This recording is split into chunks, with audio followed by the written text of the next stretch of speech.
Junaid Al Baghdadi radiallahu ta'ala anhu was one of the best grapplers. He was one of the best wrestlers. He became so famous that the Khalifa of the time in Baghdad made him the royal wrestler. So Junaid Al Baghdadi became the royal wrestler. He became the best wrestler in the kingdom, or in the caliphate. He was the best wrestler. So whenever there'd be like a weekly or a monthly match, the Khalifa of the time would make an announcement, and that announcement was that come and fight my royal wrestler Junaid Al Baghdadi. Fight him, and if you beat him, then you'll be given riches, you'll be given gold and silver, you'll be given land, you'll be given so much. And every single week or every single month, the match would be organized, and Junaid Al Baghdadi would stand there, and people would come to him to fight, and he would defeat every single person. Any person that would come in front of him, he would beat them all. People from all around the city that he was from is known as Baghdad. That's why it's called Baghdadi. So in Baghdad, people would travel from all around Baghdad and all around the surrounding areas of Baghdad. They would come to Baghdad once a month, and they would fight Junaid Al Baghdadi. Junaid Al Baghdadi would always defeat them. One day what happened was that a fight had been organized between Junaid Baghdadi, and he came forward. An announcement was made that whoever has come to fight Junaid Baghdadi, come forward. So one person came forward, a big person came forward to fight Junaid Baghdadi. So they had their wrestling match, they had their grappling match. Junaid Baghdadi took this man, this big man, took him, floored him to the ground, beat him. So he lost, he went. Another person came again, he's big. He's come from far to fight Junaid Baghdadi. Junaid Baghdadi fights him. They hold shoulders, and he drops him to the ground, beats him as well. After he's beaten these two huge people, he looks around and he calls the people, is there anybody else? Anybody else who wants to fight? Anybody else who wants to come and have this wrestling, grappling match with me? And the crowd's watching, because obviously crowds come here to watch this wrestling match. A small, skinny person comes from the corner. He comes out and he says, I'm going to fight you. So he's just beaten the strongest people. He's beaten them all. He's beaten the big people, the strong people, beaten everyone. A small, skinny person comes from the side, squeezes through the people, and he says, I'm going to fight you. Everyone looks at him and thinks, what are you going to do? Junaid Baghdadi is the royal wrestler, he's defeated everybody. What are you going to do? You're so small, you're so skinny, you can't do anything. He says, no, I'm going to fight. The small, skinny person says, no, I'm going to fight him, just give me a chance. Just give me a chance, I'm going to fight him. So they say, okay, they think this is funny, this is a joke. You got this big royal wrestler on one side, and you got this skinny person on one side, small and skinny, and what's going to happen? So Junaid Baghdadi thinks, okay, might as well, beat him as well. So as they're about to wrestle, the small skinny person comes up to Junaid Baghdadi, and they face each other. I don't know if it's the same as nowadays. You watch boxing, they just face each other and they're really angry. But they come face to face. On one side is Junaid Baghdadi, the royal wrestler. On the other side, this small skinny person who's come from, nobody knows where he's from. He comes and he faces Junaid Baghdadi. He says, come here. So Junaid Baghdadi comes close, and he whispers something into Junaid Baghdadi's ears. He whispers something into his ears. When Junaid Baghdadi hears it, he stands back and he's shocked. What he whispers into his ears is this: that Junaid Baghdadi, I know you are the royal wrestler, and I know you've beaten everybody, but I am a family member of the Prophet Muhammad sallallahu alaihi wasallam. I am a Sayyid, I am a Sharif, I am a Shah. I'm from the family of the Prophet sallallahu alaihi wasallam, and I am very poor, and my family, they're very poor. But I have children, and I've been trying to find work so I can earn an income and a livelihood for my children, but I can't find work because I'm so weak. Nobody's employing me. Anybody looks at me, they think, what bricks are you going to pick up? No one's giving me a job. And because I'm a Sayyid, we can't take charity, because the family of the Prophet ﷺ are not allowed to take zakat, they're not allowed to take charity. So he's saying, I can't take charity because I'm a Sayyid, and no one's employing me because I'm so small and skinny and weak. I've come here to beat you, and I'm going to beat you, and I'm going to win, and I'm going to take everything. I'm going to go and look after my family with this. When Junaid Baghdadi hears this, remember I said to you, Junaid Baghdadi, though he's a wrestler, when he grew up with the tarbiyat, with the nurturing, that you respect and love the family of the Prophet ﷺ. So when he hears this, now he's thinking, what shall I do? What shall I do? If I don't beat him, and if I let him win, I'm going to lose everything. I'm going to lose all of my money, I'm going to lose all my fame, I'm going to lose all my status, I'm going to lose everything. But I would not have helped this Sayyid.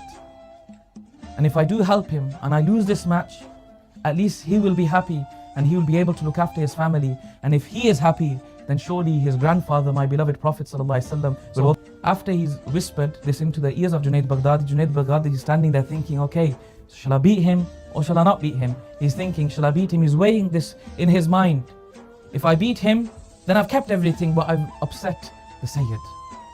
And if I don't beat him, he's going to be happy, but I'm going to lose everything. Junaid Baghdadi makes up his mind. And what conclusion does he come to? The conclusion he comes to is this: my love for my Prophet ﷺ is more than my love for this world.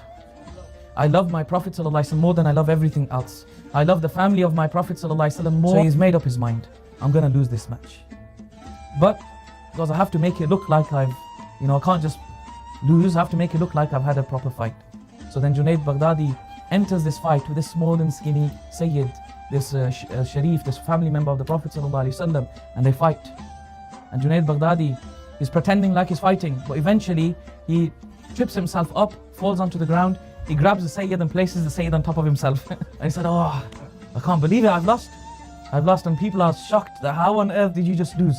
Junaid Baghdadi is like, I've lost, that's it, end of story. And people are like, no, you slipped. You slipped, that's not fair. So they start supporting Junaid Baghdadi. You slipped, you need to have a, best out of 3. Have another one. So the Sayyid says, okay, let's do it again. Junaid Baghdadi, okay, that's fine. Because the Sayyid knows that he's made his intention to lose. So then they have the second match. Junaid Baghdadi falls to the ground and puts the Sayyid on top of himself and pins himself. Says, I've lost again. People are like, no, look, this can't happen. You're the royal wrestler. This can't happen. Best out of 5. So Junaid Baghdadi is trying to lose. But the crowd's like, no, you can't lose. You're the best. Junaid Baghdadi says, okay, I'm going to fight him one more time. This will be the last. They have the third match. And Junaid Baghdadi, again, he trips himself up, falls to the ground, and he makes the Sayyid win the match. As a result of this, all the people come, they pick up the Sayyid, and they completely ignore Junaid Baghdadi. Just put him to the side. You're a loser, you can move to the side.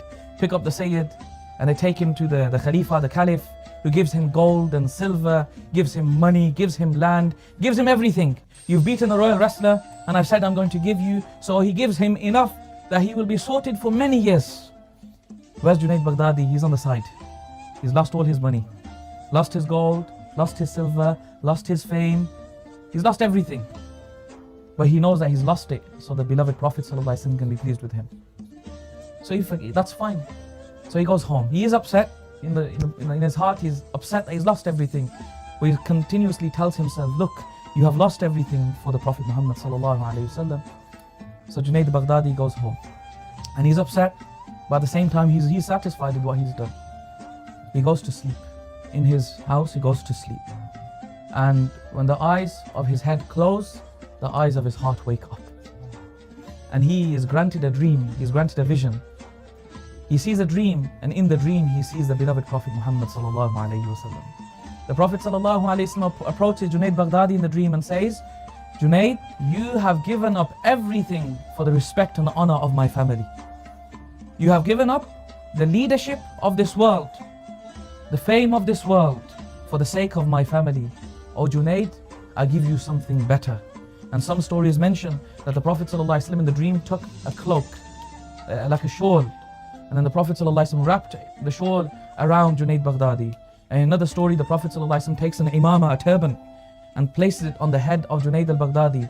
The Prophet ﷺ says to him, you have given up the whole world and the leadership of the world for the sake of my family. Because of this, I give you the leadership of all of the saints of the world. So Junaid Baghdadi wakes up from this dream. He's just seen the Prophet ﷺ in his dream. Imagine this. He just saw the Prophet ﷺ in his dream. And the Prophet ﷺ is happy with him that he has helped the family member of the Prophet ﷺ. And the Prophet ﷺ gives him the bashara, the good news, the glad tidings that you are now going to be crowned. You've lost the crown of being the royal wrestler, but I'm giving you the crown of Sultanul Awliya, the king of the saints. When he wakes up, he hears a knock at the door. He hears a knock at the door. So he comes to the door of his house, he opens the door, and in front of the door of his house are all of the awliya of the world standing with their heads bowed down, as an indication to the acceptance of Junaid Baghdadi in the court of the Prophet ﷺ that yes, you are now crowned the king of all the awliya. This is that Junaid Baghdadi radiallahu ta'ala anhu, who gave up his fame, his money, everything. Why? So that he can serve the Prophet sallallahu alaihi wasallam.